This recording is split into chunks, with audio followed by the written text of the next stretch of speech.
Going to look at a good little sequence here. And what we're looking at is a couple layers of the concepts that we've been talking about. So this is our actual striker. Through like a throw in and transition moments, she becomes a center midfield player and becomes the deepest center midfield player. Wins a stray 50-50, gets the ball, sees what she can play. So she sees negative, so she can play backwards and we can keep the ball. So, resets the ball.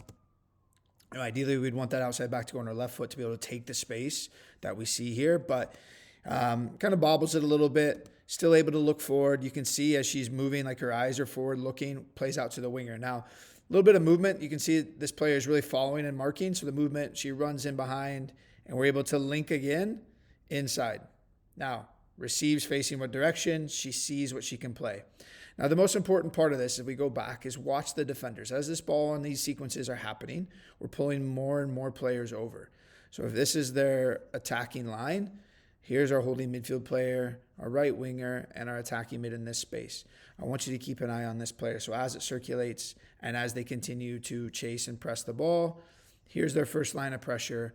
And now we have a player that's sitting in behind the first line of pressure and in between two defenders. So she's in the gap in between and she's behind the line of pressure.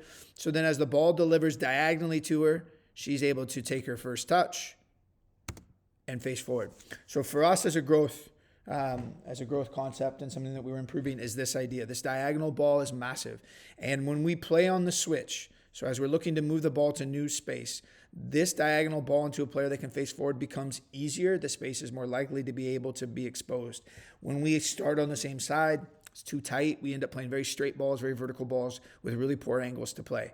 So again, center back looks up, skips that first line of pressure, attacking mid faces forward. Now the next concept that we've been working on is as she's starting to dribble. Now she is starting to dribble towards the player she wants to pass, but based on pressure, that's where she needs to go.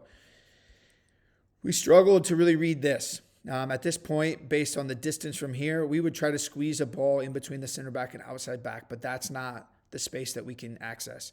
As she continues to carry forward, we're able to play the space around that block or around that back four